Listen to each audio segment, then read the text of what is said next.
Alright, so in this project, I'm gonna model the, what do you call it, the Geek Vape, Geek bar. So that's right here, Geek bar product modeling. So first thing here, documents, Maya, projects. Here's a default. Here's the new project directory that was made, project 1. Double click. And here's the folder setups as I've discussed in the class. And under the source images, double click. I have here the side profile, also the front profile, and again they're in the source images. So with that being said,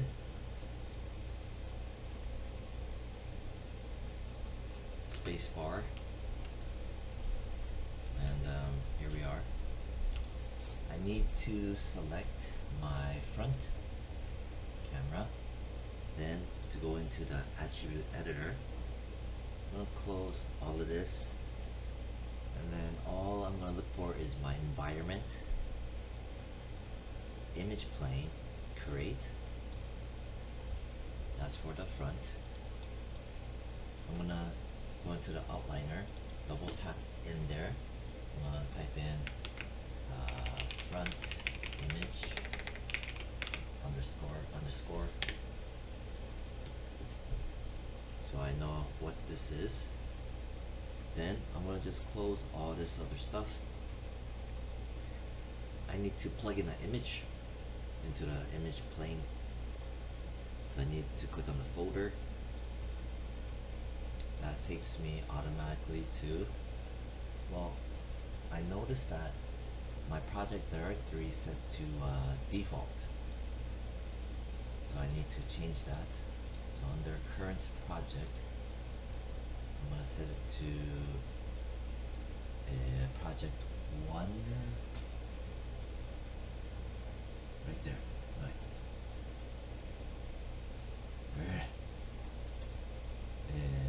File, project window, right, file, set project, right there, set project,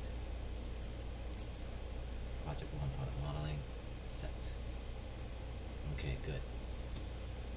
Then, since that's set, I'm gonna select my image plane, front. I'm gonna click on the folder, and now it's directly linked. There you go. And it's source images folder, Geek bar front profile, open, and there it is. Very good.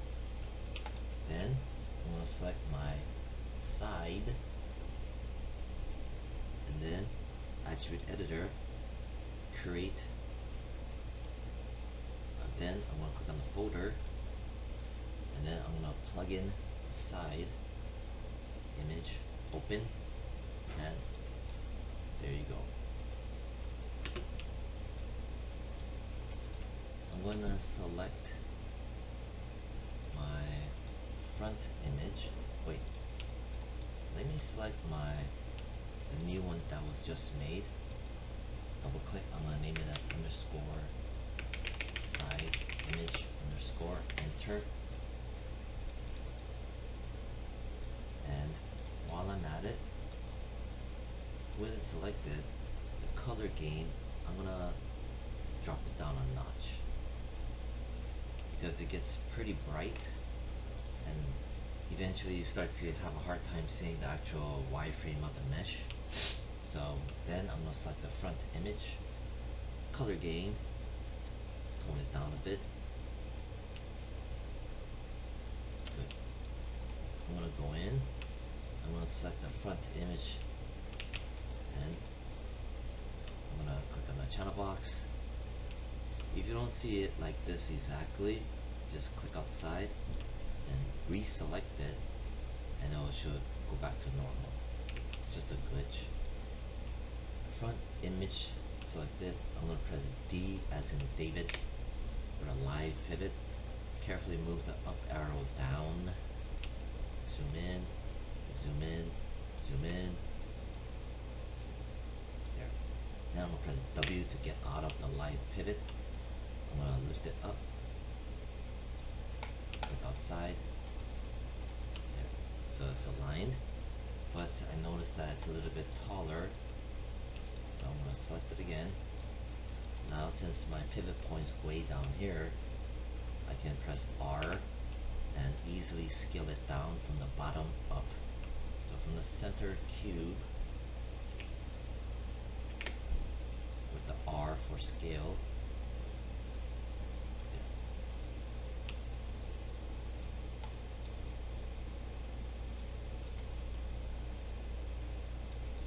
So that's like, you know, just make it 0.985. 0.985. Yeah, good. Okay, so with that being said, so here's my front, here's my left, here's my right. What I want to do is grab my front image plane, and I want to scoot it back in space. And now I'm going to explain why. First, I need to have an example. For example, I'm going to make a cube. And I'm going to make it big, like so. Alt 5 for wireframe unshaded. I'm going to turn on my multi-sample anti-alias to get nice lines. Alright, now, as you can see, the front image plane, as well as the side image, they're right in the middle. And in the 3D world, it is also right in the middle. So I'm gonna press 4, like that. And what happens is that if I grab, for example, my side, right? Side, here it is. And then in relation to the 3D world, here it is, right? In relation to the front. Now watch what happens if I push it back. So here it is, here and here, back and front. See? Basically what I'm saying is I want to push this back so it doesn't block my mesh because it's right in the middle. I want to push it back.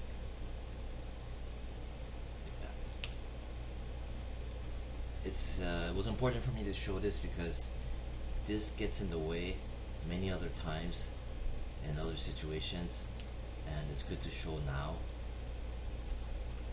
So I'm gonna grab the front image, and in here you could see it here, press 5. If I go click on this for the X-ray, see, X-ray, Alt 5, wireframe unshaded, and then see,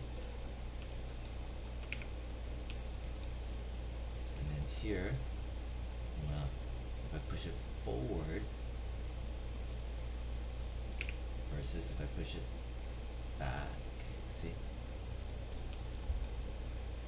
there, that's what I wanted to show. Then I'm gonna grab this and this and press Control G as in George. That's gonna group it. You can see it in there. Double tap. I'm gonna name it Image Planes Group GRP. Here, with the image plane group selected, I'm gonna press D as in David to get a live pivot. I'm gonna grab the arrow and move it down carefully down to here. Press W to get out. Again, this is from selecting the image plane group. With that selected, I'm gonna have this move where I'm gonna hold X as an X-ray. See how it turns into a circle. You can see it here too. Hold X as an X-ray, and that just makes it snap to the grid. Again, that is specifically the image plane group, like that. See? I'm gonna delete this. Then I'm gonna grab the group and then press R. I wanna jack it up bigger, like maybe in here. Right? Maybe I'll type in 5. Maybe I should just type in 3. 3.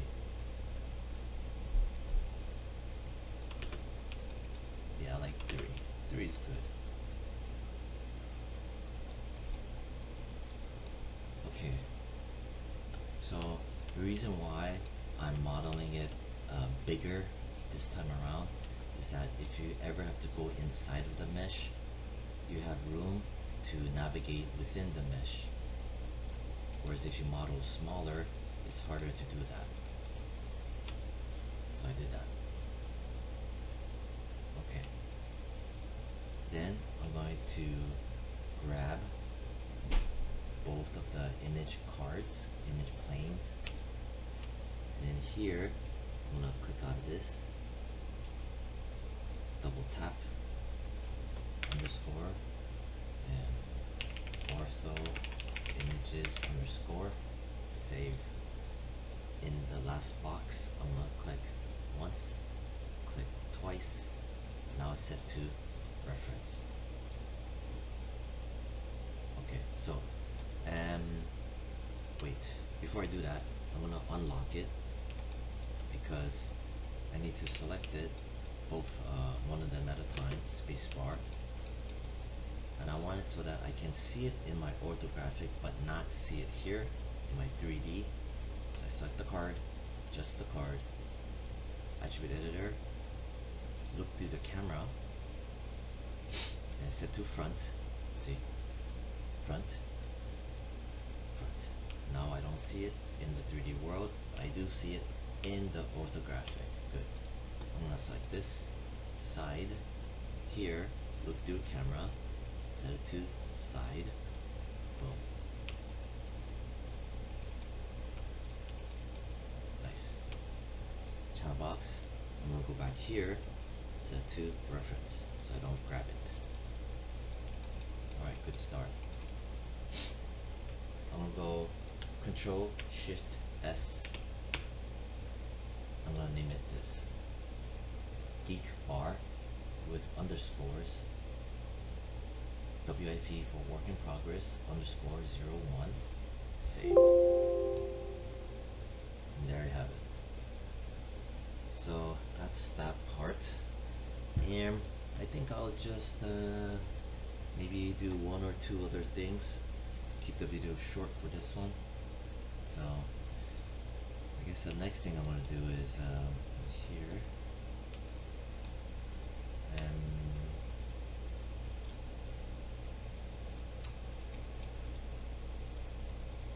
I'm going to go and put in the poly count.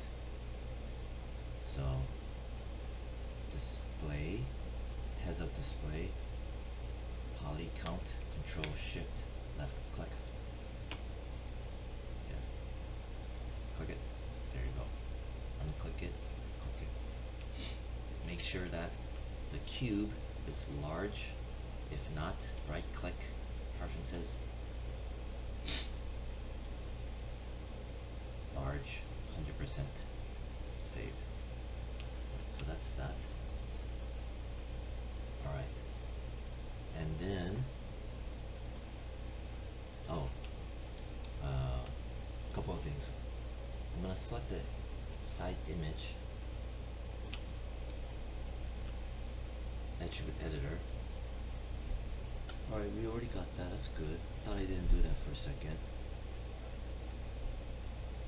Yeah, okay. So, you know, lowers the strength of it. Before, after. I thought I didn't do this. Huh.